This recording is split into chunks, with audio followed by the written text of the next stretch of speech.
Urban Therapy with Sun 752, with this your daily go-getterism number 595 for May 20th, 2016.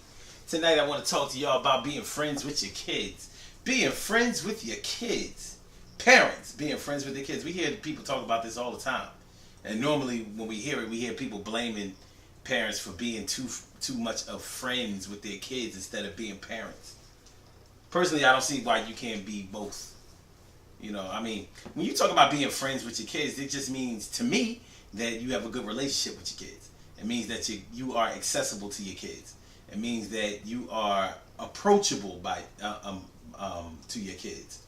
You know, approachability when it comes to parenting is very important. And a lot of people don't understand this until it's too late. If your kids can't come to you to talk to you about certain things that are going on in their lives because they fear that you're going to either hit them, or that you're going to yell at them, or that you're going to make them feel bad, or that you're going to punish them, then they're not going to tell you stuff. And it's really that simple. That they're not going to tell you things.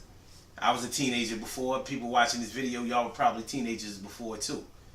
And all of the wild shit that we did, we knew not to tell our parents certain things. But we didn't all have the same parents. Some of us had parents that were approachable. Some of us had parents that allowed us to express ourselves. Some of us had parents that demanded that we be truthful with them, that we be honest with them. And if we were honest with them, then they made sure that we didn't bite the bullet for the things that we did or the mistakes that we made. Others of us had parents who believed that children of any age should be seen and not heard. So we knew if we came to our parents about anything that they didn't agree with, they were going to get us for that.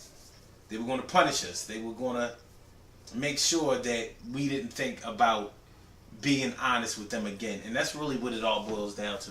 Now, I'm not saying that you should be a friend to your child as far as taking things too far. I have seen some parents go a little too far with the whole friend thing.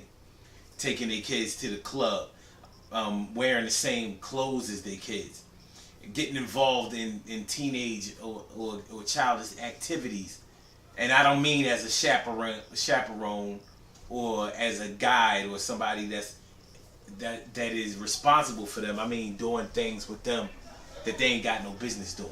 Smoking weed with them, drinking with them, you know, letting them have sex in the house on their watch. You know, that's not going to do. And there are a lot of reasons that parents become friends to their kids in that negative way. Unfortunately, sometimes we as parents feel guilty about things that we have done in raising our kids. Like, for example, if we were married when we had children and then we broke up, you know, we got divorced or separated or whatever, we're not together anymore, sometimes parents will play their kids against each other. Well, they will try to vie for the affection of the child by buying the child anything that they want, or by doing anything, letting the children do anything that they want to do, even if it's irresponsible, even if it's dangerous, even if it's bad.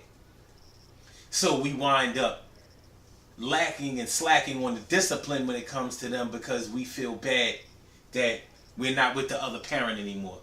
That's not a good look, though. It's not. You still have to be a parent no matter what. Now, that doesn't mean that you can't still be accessible to your children. It doesn't mean that you can't be approachable. It doesn't mean that you can't have a really, really good rapport with your children, because that's important to have. Really, you could probably, I don't have statistics to support this, but I'm thinking, and I'm gambling to say that you could probably ensure the success of a child more if your child feels like the lines of communication between the two of you are open.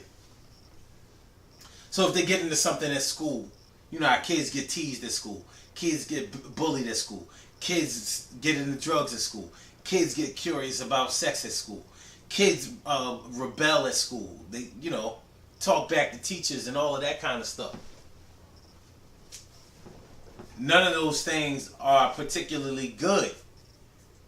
But when you handle your business when it comes to your children, and they understand the relationship that the two of you had, your kids are going to feel bad about letting you down. That's true. They're going to feel bad about letting you down. So you may not even have to whip out the belt or whatever form or tool that you use for corporal punishment. You might not even have to use that. But you want to make sure that your kids can talk to you. That's very important. Right? You should never be using drugs with your kids, and you should never give them the okay to do that. Underage drinking and all that, you shouldn't okay that. And a lot of parents do that, but they shouldn't do that. Because it's the same thing when you let your kids sell drugs or you let them be promiscuous. It's not a good look. And we do have to take some kind of responsibility when it comes to those kind of things. Because if we enable our kids to do certain things, they're going to do it, and they're going to take things too far. If it's okay with the mom and the dad, the mom or the dad, then you imagine how okay it's going to be with the kids. They're going to run up the score on that. So we got to be real careful. You got to be a parent. And there's nothing wrong with asking for help. Go on the internet, look up effective ways to be a good parent. You can even write it the way you feel it, like how to be a friend to your kids plus a disciplinarian. Search results are going to come up. Learn how to use your search engines. You know, people have the world of information in their hands with these smartphones and tablets and computers, and they're not using them for what they're useful for. So let's stop all of that. You know what I mean? It's okay to be a friend to your kids, but you don't want to overdo that. You don't want to become the friend that enables the friend. It's like friends letting other friends drive drunk. That's what being a bad friend to your child is like for a parent. So we ain't gotta go there. We ain't gotta go there. Good things happen to those who wait. Great things happen to those who grind. And anything can happen to those who go for theirs. So go hard, go for yours. And remember, it's okay to be accessible, approachable to your kids, for your kids. That's a good thing to be. Be the one who opens the line of communication to your children and let them express themselves the way they feel. Let them get out their frustration and all of that kind of stuff. And after they get all of that shit out and you advise them, let them know that, listen, one thing we're going to have to work on is we're going to have to work on your self-control. We got to work on your self-control. Everybody got to work on their self-control. Everybody has to work on their self-control. And one thing is for sure, and this was going to be the daily go-getterism for tomorrow, but you know what I mean, I can still do it.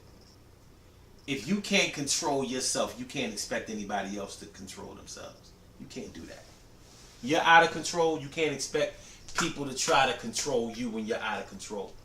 So when they're out of control, you're probably not going to be able to control them because you don't know how to control yourself. We got to do better with that. One of the ways we get better at that is the Mind Right and Body Better Fitness Program tomorrow morning at 10 a.m. Eastern Standard Time. 10 a.m. to 12 p.m. Eastern Standard Time at the McVeigh Recreation Center, 400 East Ontario Street in Philadelphia. Come through, get your workout on, feel better about yourself, get your self-confidence up, get your self-esteem up, get rid of all that self-doubt, get rid of that lack of self-worth, get rid of that lack of self-esteem, get rid of that lack of self-confidence, get rid of those feelings of worthlessness, get rid of those feelings of being overweight, get rid of those feelings of inadequacy, get rid of those feelings of feeling like you're not trying hard enough, not doing enough. We work on this, and we work on this. And you put the two together, you got the perfect balance, and that's the thing that's going to improve your life. So let's get with that. The McVeigh Recreation Center is where the Mind Right and Body Better Fitness Program goes down. So get with that, get at that, holla. 10 a.m. tomorrow morning. Get up, go there this Saturday and every Saturday, because that's how we do it. And I just want to say peace. So I'm going to say that. You know what I'm saying?